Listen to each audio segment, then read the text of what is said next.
Hey, we're going to be having a train full of fun here in the studio. We're going to speak with Bette Allen, the Executive Director of the Great Overland Station. This episode of Talk About Topeka is brought to you by the WIBW channels and the Break Room's new lunch experience. Be sure to check out the menu at breakroomdowntown.com.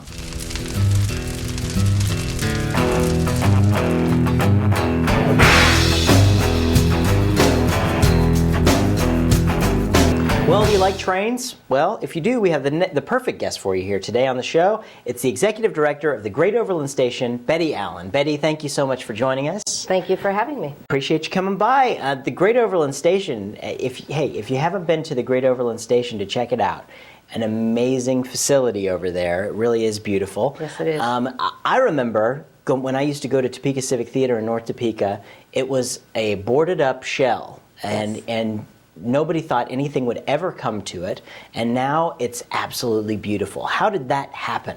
When it was boarded up, Union Pacific had owned it at that time. Mm-hmm. Then there was a fire, which pretty much gutted it out, and that's when they offered it to what was Topeka Railroad Days, mm-hmm. which is now Railroad Heritage, Great Overland Station, mm-hmm. and they took it and restored it to the way it looked in 1927, and it started in the 90s, and it took off from there. Wow. So you say when there was a fire and it was gutted out. When you go in there today, yes. So much of it, it looks as though it was there. How yes. much of it was actually there? I mean, like the flooring and all that stuff was obviously the flooring is fix original. Up. That's mm-hmm. pretty much the only original piece. Wow. The walls were restored, and mm-hmm. all the plasterware around it. The ceiling was restored. It was repainted. The chandeliers were recreated. But the key thing is they recreated it to look like it did in 1927. Yeah. So it had gone through a couple phases of different looks and feels, mm-hmm. and I'm happy they did because it's beautiful, absolutely gorgeous. You walk in and you just feel the regal feeling, you know, yes.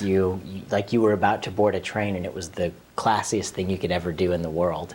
Yeah. So they've done a wonderful job. You've done a wonderful job with the project.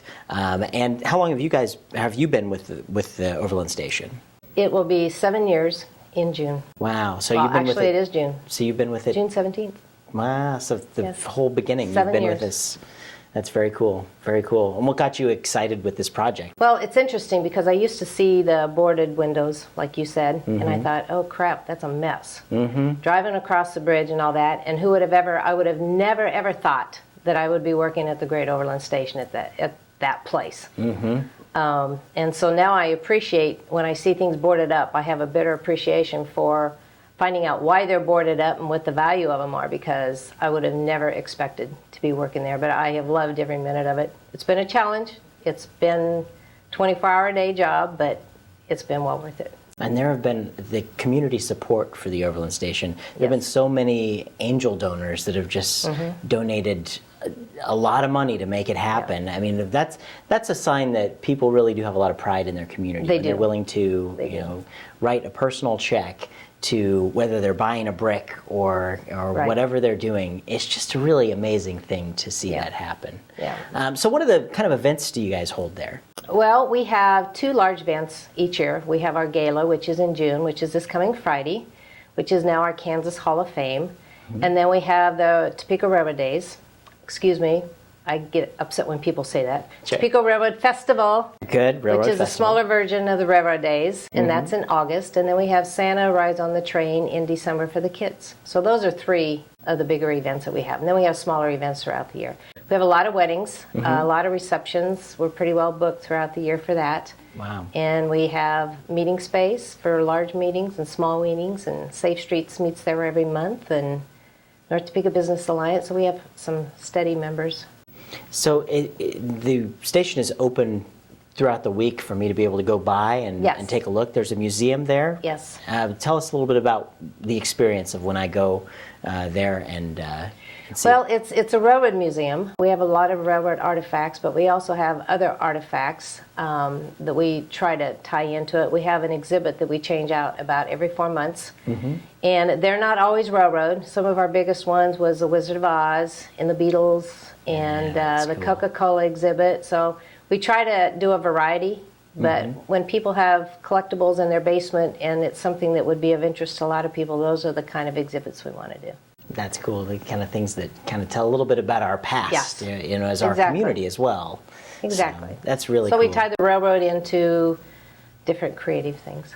How often do the trains go by there in the course of a day? In 24-hour time frame, about 125 trains Oh wow! So go by. That's sometimes quite a they few go by trains. right after each other, and then sometimes you could sit there for an hour and wait, and as soon as you leave, the trains go by. So you never know. There's no rhyme or reason to the timing of the trains, but there's a lot of coal trains. That's why we can't have any passenger trains stop and do any excursion rides. Very seldom, is because there's so many coal trains, and it's about $3,000 every time they have to stop the train. So that's a chunk of change. Yeah, it is. Wow, Yeah. That's crazy. Yeah. So that's why you'll have, if you get on Amtrak, which I did for the very first time just this summer. I took a train to Kansas City and Herman, Missouri, and did a did little you? wine thing. That was really an awesome experience if you've never Great. been on a train before. But I was wondering, why wouldn't they have this down there? That's a good explanation for why. Yeah. We would love to have it. That would be but, cool. Because of the traffic and the train, and that's why. Well, but you have your hands full with things enough. The last thing I you do. really need is, it was perfectly fine for where I got on the train from. So. Oh, it's early in the morning. Yeah, very early. Very I think it was early. like 5 or something. That's okay. But yeah, it was cool. It was Get on the definitely plane and train and go to sleep. Yeah, the train that goes from Chicago to I think it's called the Southwest Chief or whatever through Amtrak.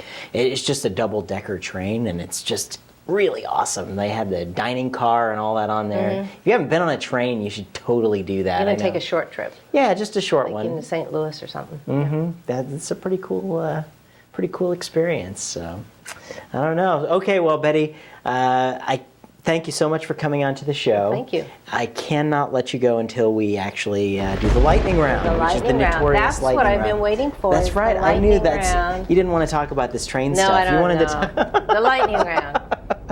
All right. We're going to put 60 seconds on the clock, and I'm Yes. going to ask you these questions. No. You know the drill. Yes. All right. 60 seconds and go. At a movie theater, which armrest is yours? The right. Okay. All right. That works. What was your favorite TV show when you were a kid? Lucille Ball. Aw, no one said that one yet. I can't believe I they love haven't. her. All right. And why do you think there's a light in the refrigerator but not in the freezer? Because it would heat up the food in the freezer. I'll buy that answer too. Yeah, you don't want a light in the freezer. What is your favorite tourist attraction in Topeka? The Great Overland Station. Really? Of course. Yes. I do have a few others, but that's number one. That's well, it rightfully should be. Yes. You spend a lot of time there. Yeah, I do. All right. What's the difference between normal ketchup and fancy ketchup? The brand name. I think you're right. Who knows, really? What's your favorite kind of food? Mexican. All right. And what's your favorite television show to watch every Tuesday night at 9:30 on my TV? I think it is Talk About Topeka with Chris Schultz. Hey, there we go. Great answer. Yeah. Great answer. The only answer. That's so true. So, Betty, thank you so much for Thank coming you. out. And Appreciate it. come back and keep us updated on the Great Overland Station. I will do that. Very good. Thank you. Thank you very much. Thanks for tuning into this episode of TalkAboutTopeka.com. I'm Chris Schultz. If you liked what you saw today, please help our guests spread their message by sharing our videos with your friends. You can also find us on Facebook, Twitter, and be sure to subscribe to our YouTube channel. This episode of Talk About Topeka was brought to you by the WIBW channels and Field of Greens, a garden bistro in downtown Topeka. Topeka's #1 salad bar, according to me. Thanks for joining us. Remember, keep talking about Topeka.